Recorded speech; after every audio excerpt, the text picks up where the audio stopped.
Olá, minhas cordiais saudações aos clientes e assinantes do canal da Barbieri Advogados, um canal dedicado a temas jurídicos atuais. Hoje iremos falar sobre a rescisão do contrato de trabalho sem justa causa. É o artigo 477 da CLT que trata sobre o tema, assegurando, além da devida anotação na carteira de trabalho e comunicação da dispensa aos órgãos competentes, o pagamento de uma indenização, que terá como base a última remuneração integral que tenha recebido o empregado durante a contratualidade. Esse dispositivo legal assegura o pagamento das verbas rescisórias quando o empregado for admitido por contrato sem prazo determinado e desde que não tenha dado motivo à sua rescisão. E você, sabe o que tem direito de receber quando for desligado do emprego? Bom, quando da rescisão sem justo motivo, o ex-empregado tem direito a receber pelos dias trabalhados aviso prévio, 13º salário, férias e demais valores referentes ao FGTS e o seguro-desemprego.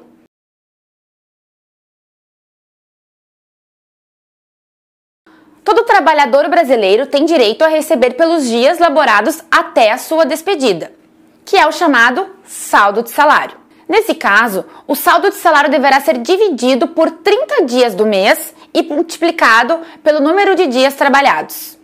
Importante destacar que o salário sempre será dividido por 30, independentemente de um mês ter 30 ou 31 dias, ok? Vamos a um exemplo prático. O trabalhador que recebe salário de R$2.000 e trabalhou 10 dias no mês, quando da rescisão, deverá receber o equivalente a R$ 666,66, que são os mesmos R$2.000 divididos por 30 e multiplicados então por 10 dias de trabalho. No termo de rescisão, deverá estar consignado expressamente o respectivo pagamento com a nomenclatura de saldo de salário.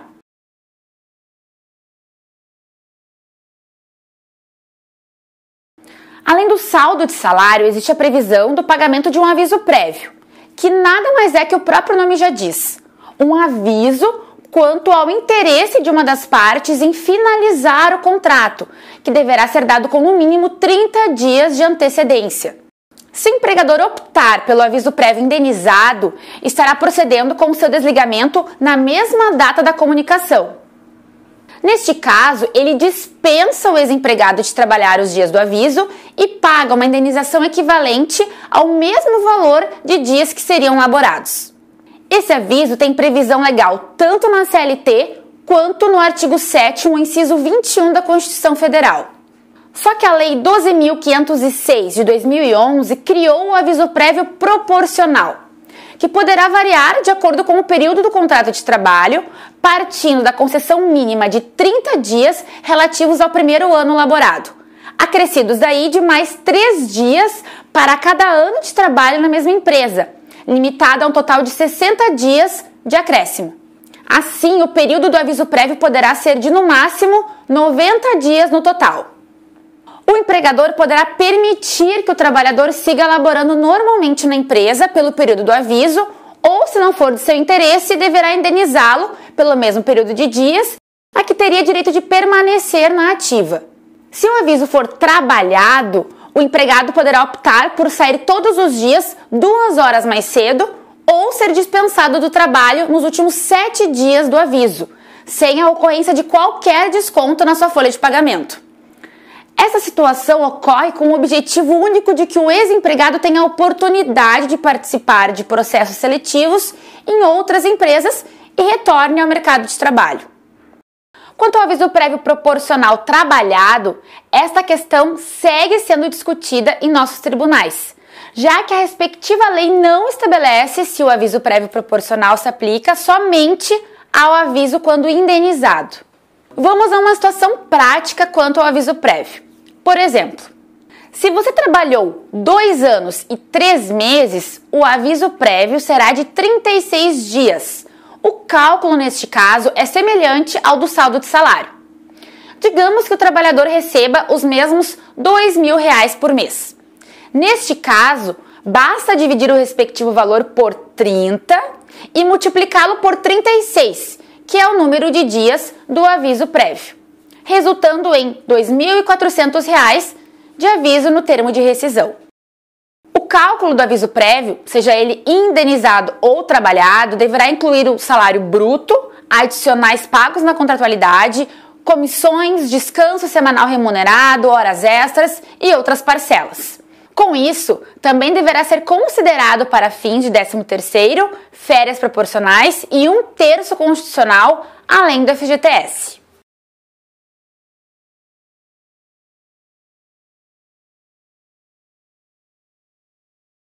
Ainda, no momento da rescisão, existe a previsão do pagamento do 13º salário proporcional, que deverá ser calculado de acordo com o período trabalhado, proporcionalmente ao número de meses laborados no ano da rescisão. Como assim? O cálculo do 13º salário é proporcional sobre os meses em que o funcionário trabalhou por mais de 15 dias, sendo que cada mês é equivalente a 1/12 do valor total. Ou seja, o valor devido de 13º salário, que tem como base a última remuneração, deverá ser dividido por 12, que são os números de meses do ano, multiplicando-se pela quantidade de meses trabalhados a contar de janeiro.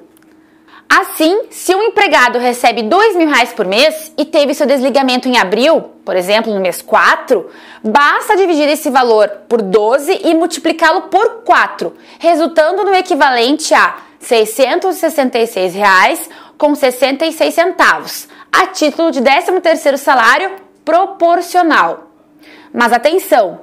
Deverá ser considerado neste cálculo ainda o aviso prévio, seja ele trabalhado ou indenizado, assim como os adicionais pagos na contratualidade e as horas extras.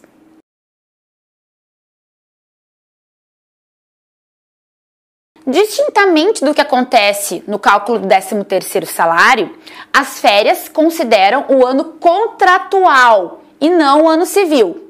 Ou seja, há de ser levado em conta o período aquisitivo das férias, considerando a data de admissão do empregado. Neste caso, as férias serão pagas e calculadas de duas formas. A primeira, no caso das férias vencidas, que ainda não foram fruídas, e a segunda, quando se tratarem de férias proporcionais, aquelas que seriam tiradas futuramente se o contrato permanecesse ativo.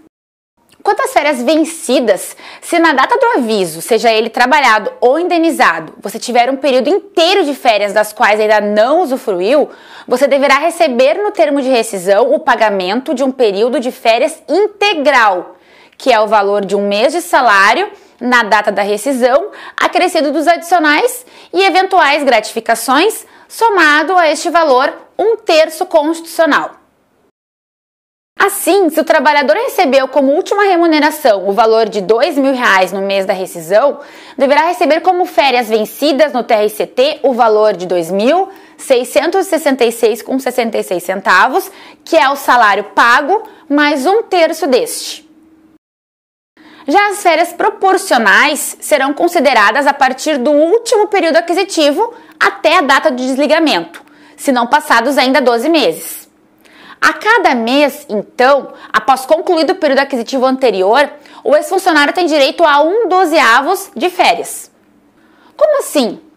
Bom, se o empregado foi admitido em fevereiro de 2015 e seu desligamento se deu em junho de 2020, ele fará jus às férias proporcionais, considerando esses 4 meses de trabalho a partir de fevereiro de 2020, já que o período aquisitivo sempre se renova em fevereiro de cada ano, que é o mês em que ele foi admitido no emprego. Neste caso, o número de meses proporcionais deverá ser dividido por 12 e com o seu resultado multiplica-se por 30 dias, resultando então no número de dias de férias proporcionais devidas quando da rescisão. O cálculo é simples. No caso de ter direito às férias proporcionais, considerando esses 4 meses de trabalho, esses mesmos 4 meses deverão ser divididos por 12, resultando em 0,33, que multiplicados por 30 dias, resultam em uma indenização de 10 dias de férias. Esses 10 dias serão calculados da seguinte forma. Um salário de R$2.000 deverá ser dividido por 30 e multiplicado por 10 dias, totalizando a indenização das férias proporcionais em R$ 666,66, mais 1/3 constitucional. Não é raro que o empregado acabe tendo o direito de receber cumulativamente as férias integrais e proporcionais quando da rescisão. Outra situação importante é que se as férias forem vencidas há mais de 12 meses, o trabalhador desligado tem direito ao recebimento do dobro do valor devido, considerando inclusive o 1/3 constitucional também em dobro. Além disso, deve ser observado se o trabalhador em questão realmente teria direito aos 30 dias de férias integrais naquele último ano de contrato, já que o número de faltas, por exemplo, interfere no cálculo.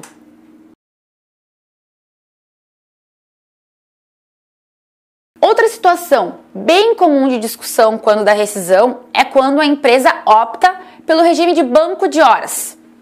Em algumas situações, é possível que o trabalhador tenha saldo positivo a receber e com o encerramento do contrato não haja tempo hábil para que uma compensação seja realizada. Assim, quando do desligamento, a empresa é obrigada a indenizar o ex-funcionário no momento da rescisão quanto às horas extras registradas no banco de horas. O cálculo em questão deverá considerar as mesmas regras previstas para pagamento das horas extras, normalmente no adicional de 50% sobre o valor da hora normal, desde que não haja norma coletiva prevendo valor superior a este. Ainda, dependendo da situação, a empresa deverá considerar o adicional noturno nesse cálculo.